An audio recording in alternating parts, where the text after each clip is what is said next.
नमस्कार शुभ सकाळ समस्तंकु आशा करुच्ची समस्ते भलरे थिबे भगवान समस्तंकर मंगल करंतु। मु जाउछि आज आरंभ करी आजिर top news of the day. प्रथमे आरंभ करिबा साइंस एंड टेक रु। साइंस एंड टेक रो प्रथम न्यूज होछि ए beetle named Ambrosia beetle and two fungi. One is Fusarium ambrosia, second is Fusarium saloni. One beetle, Ambrosia beetle, two fungi, Fusarium ambrosia, Fusarium saloni. The combo threatens plantation in rubber capital. Plantation in rubber capital Kerala. You all know that our rubber capital is Kerala. कारण आमर भारतर केरल रे सबुठु अधिक rubber आमर उत्पादन हुए। जदि देखा जिबा आमे भारत रे 95% प्रोडक्शन रबर होछि केरल रे होछि and other 5% Meghalaya Tripura north eastern state रु आसुछि आउ अल्प किछि आंध्र प्रदेश रु मध्ये प्रोडक्शन हुए किंतु 95% होछि तुमर केरला रु प्रोडक्शन हुए। सेति पई भारत रो रबर बोर्ड अछि कोंठी केरल रे। तो न्यूज कौन अच्छी ना तुमर जो कह गला गोटे बिटल आउ दुईटा फंजाई मिसिकी जो तंगर सिम्बायोसिस रिलेशनशिप करिकी सेमाने कौन कर रबर प्लांटेशन को क्षति रे पहुंचाउछन्ती। केमिति करछन्ती ना ए जो हमरो एम्ब्रोसिया बेटलटा से कौन करूची ना रबर गछर जो तार गंडी अछि तार डाळ अछि से डाळ रे एमती गोटे गर्त कर दउछि। ए जो गर्त देखुछ डाळ रे कोन करछि से एमती गोटे गर्त कर दउछि एवं से गर्त करि तार पसि जाउछि पसि की हे जो दुईटा फंजाई मु कहिली के फंजाई एम्ब्रोसिया फ्यूसारियम एम्ब्रोसिया और फ्यूसारियम सालोनी को सेट भीतर जगह दउछि फल से फंजाई तार वंश वृद्धि करूछि। वंश वृद्धि करके कोन करूछि ना गोटे न्यूट्रिएंट रिच माइसेलिया सृष्टि करूछि। जो न्यूट्रिएंट रिच माइसेलिया कोन करूछि ना फंजाई को खाद्य दउछि एवं से गछ को नष्ट कर दउछि फल रबर प्लांटेशन गुडी को डेंजर अवस्था रे अछंती बा ताहार जो प्रोडक्शन रबर करथला से कमे दियो। एटा होछि आजर साइंस टेक न्यूज तनो एटा मन रखियो तुम परीक्षा पे लागियो। एबे आसीबा सेकंड न्यूज को आसीबा। सेकंड न्यूज कोन कहूछि ना central government passes the National Sports Policy 2025 which amends and supersedes the National Sports Policy 2001। तुम जानछो जे हमर 2001 मसिया रे गोटे नेशनल स्पोर्ट्स पॉलिसी हमर सेंट्रल गवर्नमेंट तरफ हेतिला।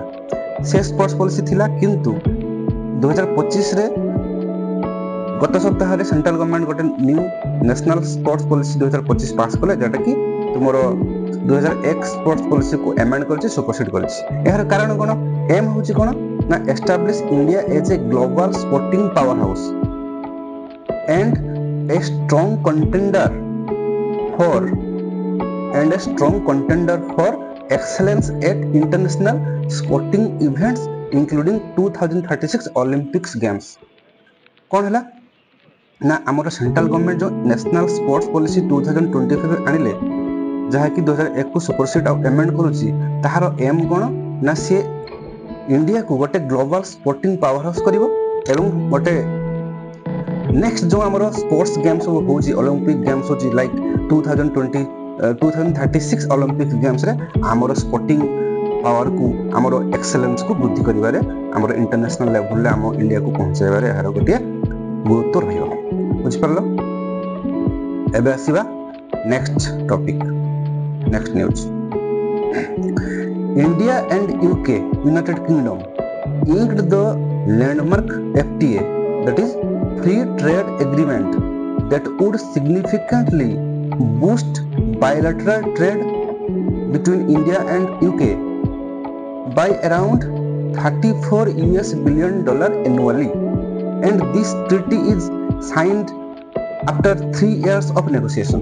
माने 3 वर्ष नेगोशिएशन पोरे इंडिया और यूके भितर गोटे फ्री ट्रेड एग्रीमेंट गुरुवार गत काली साइन होती। तुम मैंने सब जानिछ आमर प्राइम मिनिस्टर नरेंद्र मोदी एबे यूके एंड मालदीव्स विजिट रे अछंती।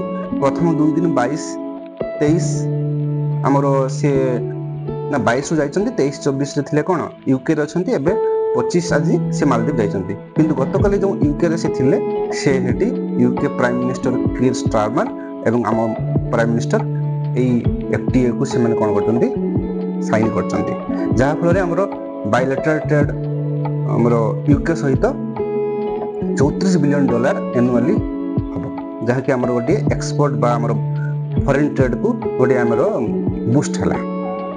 एवं यह द्वारा हमरो कोन लाभ हेबो ना the average tariff on UK imports will reduce from 15% to 3%। That is UK रो जो प्रोडक्ट सब आसुची इंडिया को ताहार तारीफ माने ड्यूटी टैक्स 15% 3% कमी जीवो। फल आमर यूके रो जो प्रोडक्ट गुरा आसुची इंडिया ताहा सस्ता हे जीवो।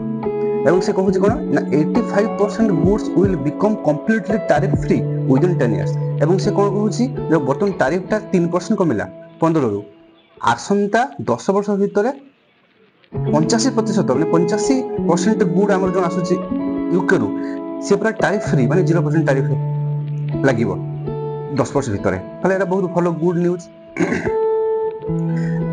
सही भली आमे देखिया को जिबा जे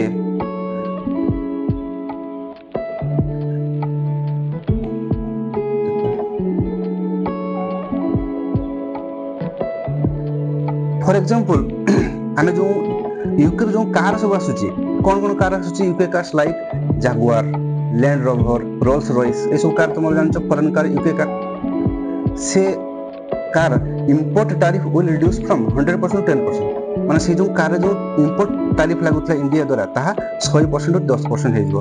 फल रे अंडर कोटा सिस्टम फल रे car price could become 20 to 30% cheaper. India रे जो ए कार रो प्राइस टा 20 to 30% कमी जिवो। ए जो Jaguar Land Rover Rolls Royce car good निश्चित भाव में जो मैंने कार किणा यही वर्ष इच्छा करेंगे भल भल कार गुड़िक से निश्चित भाव खुशी हेबे।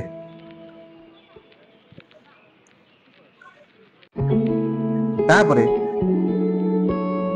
आमर कौन लाभ हम आमर फार्मर मानकर ना फार्मर मानकर बहुत लाभ अच्छी जमतीका duty free exports for 95% Indian agri products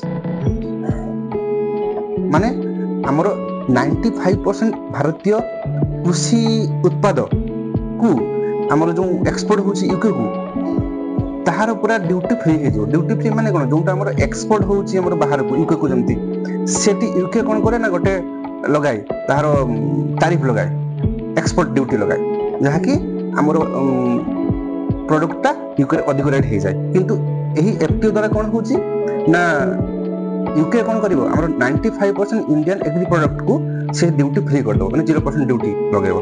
माने आमर जो प्रोडक्ट एग्री प्रोडक्ट यूके रे बहुत सस्ता रे बिक्री हेबो। फल आमर ट्रेड बढ़िबो यूके सहित आमर इंडियन फार्मर माने उपकृत हेबे। को माने उपकृत हेबे को इंडियन फार्मर माने ना major beneficiary states are Punjab Haryana Gujarat Kerala north eastern states. काहे कि तुम जानिछ आमर एग्रीकल्चर रे उन्नत राज्य गुडिक की पंजाब हरियाणा गुजरात एमन सब एग्रीकल्चर रे उन्नत राज्य। केरला रे तुमर कोन होची रबर प्लांटेशन होची तुमर कॉफी नॉर्थ ईस्टर्न स्टेट रे मध्य अधिक एग्रीकल्चर होची। तो ए जो एग्रीकल्चर रिच कंट्रीज गुडिक एही ड्यूटी फ्री एक्सपोर्ट द्वारा अधिक उपकृत हेबे। तेणु मु भाबुची आशा करूची तुम एफटीए विषय बुझी पारलो। जदि तुम चाहूच आउ टिके अधिक एफटीए विषय बुझा पाई ताहाले मते कमेंट रे कहिबो मु फळे आ गोटे नुवा वीडियो नै कि आसीबे हमर UK India free trade agreement विषय आउ टिके भलो कि डिटेल्स बुझी के गोटे वीडियो नै कि आसीबे। आउ जो रहिला एठी ता पूर्व पढितली नेशनल स्पोर्ट्स पॉलिसी जदि ता विषय आउ टिके अधिक बुझिया को चाहूच ताले मते मध्ये कमेंट रे तुमे कहि परिबो फळे मु आउ डिटेल्स वीडियोटा नै कि आसीबे। तेणु आज भाई एतिकी थाउ आम पुणी आसंता काली आसीबा आसंता काली टॉप न्यूज नै कि जदि तुमको भल लगी ताहले मते कमेंट करो सब्सक्राइब करो लाइक करो फल मु आसंता काली को आउ वीडियो नै कि आसीबे। शुभ सकाळ समस्त को धन्यवाद नमस्कार।